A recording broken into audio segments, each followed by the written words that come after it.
You feel it, even if you haven't spoken it out loud. You know it's there. That tug in your chest, that whisper in the dark, that quiet truth you try to drown in noise. But it keeps rising back to the surface. You were meant for something more. Not more applause, not more followers, not more likes, more meaning, more weight, more impact. There's a reason your soul stirs at the sound of purpose. A reason you're not satisfied with a quiet life of mediocrity. Because deep inside you are called. But here's the truth most will never say. Many are called, but few are chosen. Not because the call was too faint. Not because greatness is rare, but because answering the call costs everything. It's not a lottery ticket. It's not a motivational slogan. It's a lifelong demand for discipline, discomfort, and decisions. See, the world is full of dreamers, full of talent, full of potential. But talent alone is not enough. Potential means nothing if you refuse to become who you're capable of being. To be chosen is not about divine favoritism. It's not about being born into privilege. It's about response. It's about responsibility. Greatness knocks on everyone's door, but only the few are brave enough to open it and step through. Because behind that door is not comfort, it's calling. Behind that door is not ease, it's endurance. Behind that door is not applause, it's assignment. And most aren't willing to pay the price. Because the price is pain, the price is process. The price is letting go of who you were to become who you must be. Abraham was called, but he had to leave his father's house. Moses was called, but he had to face Pharaoh. David was called, but he had to walk into Goliath's shadow with nothing but a sling and conviction. Each one faced the same fork in the road. Stay safe or step into destiny. And today, that decision is yours. You are not waiting on a sign. The sign is you. Your restlessness, your hunger, your inner war. That is the evidence you've been marked for more. But now the question is, will you rise or will you retreat?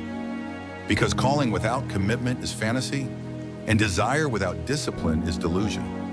This is where most fall, not because they weren't worthy, but because they weren't willing. Willing to be misunderstood, willing to be lonely, willing to work when no one is watching, willing to fail again and again and again, with fire still in their eyes, willing to outlast the doubt, outgrow the crowd, and outwork the silence. Walt Disney was fired from a newspaper for lack of imagination. Oprah was told she was unfit for TV. Steve Jobs was ousted from his own company, but they kept showing up, not because it was easy, but because the call was louder than the criticism. Chosen ones don't wait for conditions to be perfect. They don't ask for permission to move. They don't need everyone to understand. They build while bleeding. They stand while shaking. They believe even when the numbers don't, because they know it's not about what you have, it's about who you are becoming. Greatness has nothing to do with convenience. It's about alignment. When your actions align with your assignment, when your values align with your vision, when your mindset aligns with the mission, that's when the shift happens. Not in public, not on a stage, but in the stillness of your choices. In the morning you get up earlier than your excuses. In the night you stay longer than your fears. In the moments no one sees, but eternity remembers. That's where greatness is forged.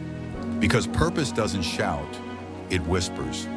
It speaks in the language of sacrifice and service. And only those with ears to hear and hearts to act are truly chosen. Do you know why most never rise? Because they want the crown without carrying the cross. They want significance without surrender. They want impact without internal transformation. But nothing eternal is built on ego. Nothing sacred is born from comfort. You must be cut to be called. You must be refined to be chosen. You must be emptied to be filled with something greater than yourself. And that pain you're feeling, that pressure on your soul, it's not punishment, it's preparation. It's the chisel against the stone, the fire in the forge, the shaping of a vessel strong enough to carry weight the world cannot see. So if you feel like you're being pulled apart, good. it means you're being made whole. If you feel stretched, good. It means you're making room for more. You weren't born to blend in. You weren't designed for average. You weren't called just to exist. You were called to shift atmospheres. But the door will not open for the half-hearted. The path will not unfold for the distracted. The prize will not be handed to the comfortable. Many are called, few are chosen. Fewer choose themselves, so choose now. To burn the excuses, to silence the doubt, to align your life with the magnitude of your mission. Because the truth is, no one's coming to choose you. You must become the kind of person who gets chosen. Through every decision, every battle, every act of relentless belief. And if you do, if you dare to keep showing up with conviction, if you dare to walk through the fire without losing your faith, if you dare to step beyond the call and become the called one who chose to be chosen, then nothing on this earth can stop what's already been started in you. Not fear, not failure, not time, not man, because you will no longer be waiting for greatness. You will become it.